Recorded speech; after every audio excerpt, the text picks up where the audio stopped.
অনেক নাটক এবং ষড়যন্ত্রের পরে অবশেষে ভারতীয় ক্রিকেট বোর্ড সিদ্ধান্ত নিয়েছে মুস্তাফিজকে এবার আইপিএলে খেলতে দিবে না। কিন্তু মুস্তাফিজকে আইপিএল থেকে বাদ দেওয়ার পরে মুস্তাফিজ এখনও পর্যন্ত নিজে থেকে কোনো বিবৃতি প্রদান করেনি বা তিনি সংবাদ সম্মেলনও করেনি।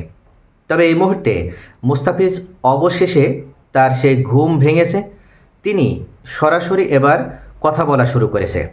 আইপিএলে মিনি নিলাম যেটা হয়েছিল সেখানে আমরা যদি দেখি তাহলে অনেক কাড়াকাড়ি শেষে কিন্তু মুস্তাফিজুর রহমানকে দলে নিতে সক্ষম হয়েছিল কলকাতা নাইট রাইডার্স। বাংলাদেশি ক্রিকেটারদের মধ্যে দামের রেকর্ডও গড়েছিল 9,20,00,000 রুপিতে মুস্তাফিজকে দলে নিয়েছিল কেকেআর। তবে পরিবর্তিত পরিস্থিতিতে মুস্তাফিজের আর খেলা হচ্ছে না আইপিএলে। সাম্প্রতিক পরিস্থিতির জেরে মুস্তাফিজকে বয়কটের ডাক দিয়েছিল ভারতের উগ্রবাদী একটি হিন্দুত্ববাদী সংগঠনগুলো। সাথে কেকেআরকে নিয়েও তাদের ক্ষোভ ছিল চরমে। অর্থাৎ ভারত জুড়ে চলা তুমুল আন্দোলনের পরিস্থিতি বিবেচনায় নিয়েই বিসিসিআই সচিব দেবজিৎ সাইকিয়া আইপিএলের দল কলকাতা নাইট রাইডার্সকে নির্দেশ দেন মুস্তাফিজকে দল থেকে ছেড়ে দিতে। কেকেআরও বিবৃতি দিয়ে জানিয়ে দেয় বিসিসিআইয়ের নির্দেশ মেনে মুস্তাফিজকে ছেড়ে দিয়েছে দলটি।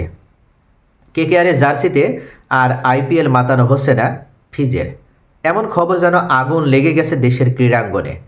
ভারত নিয়ে আইপিএল নিয়ে চলছে সমালোচনার ঝড়, সাথে কলকাতা নাইট রাইডার্সের ফলোয়ারও কমছে হু হু করে। আইপিএল থেকে বাদ দেওয়ার ঘটনায় প্রতিক্রিয়া জানিয়ে বিডি ক্রিক টাইমকে মুস্তাফিজ বলেছেন, ছেড়ে দিলে কি আর করার।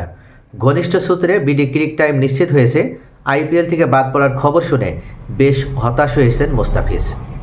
বল হাতে দারুণ ফর্মে ছিলেন মুস্তাফিজ, জাতীয় দলের পাশাপাশি ফ্র্যাঞ্চাইজি লিগেও ছিলেন দারুণ ছন্দে। IL-20-তে দুবাই ক্যাপিটালসের হয়ে দেখিয়েছেন বোলিং ঝলকও। এমন ফর্ম নিয়ে আইপিএলও বাজিমাত করার সুযোগ ছিল। বিশেষ করে কলকাতার ইডেন গার্ডেন্সের উইকেটে ফিজের বেশ কার্যকারী হওয়ার কথাই ছিল, তবে কিছুই আর হলো না। 9,20,00,000 রুপিও আর কখনও ফিজ পাবেন কিনা তা নিয়েও সংখ্যা রয়েছে। তবে ভারতের এই উগ্র হিন্দুত্ববাদী সংগঠনগুলো এবং উগ্রবাদী হিন্দুদের কারণে আজকে বাংলাদেশের মুস্তাফিজকে নিরাপত্তাজনিত অজুহাত দেখিয়ে ভারতের ক্রিকেট বোর্ড বিসিসিআই যেভাবে মুস্তাফিজকে বাতিল করলো এবারের আইপিএল থেকে, তাতে এক প্রকার ভারত সরাসরি বাংলাদেশিদের মুখেই চপেটাঘাত করেছে।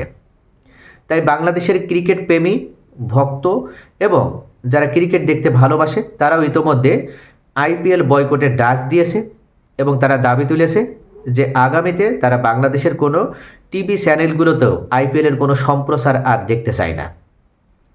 আমরা মনে করি যে খেলার ভিতরে রাজনীতিকে না নিয়ে এসে খেলার জায়গায় খেলাকে রাখাটাই সবথেকে বেটার হবে এবং সচিন টেন্ডুলকার দ্য গ্রেট তিনিও কিন্তু সেটাই বলেছিলেন। তবু শেষ পর্যন্ত ভারতের ক্রিকেট বোর্ড মুস্তাফিজকে বাদ দেওয়ার পক্ষেই তাদের অবস্থানটা ধরে রাখল।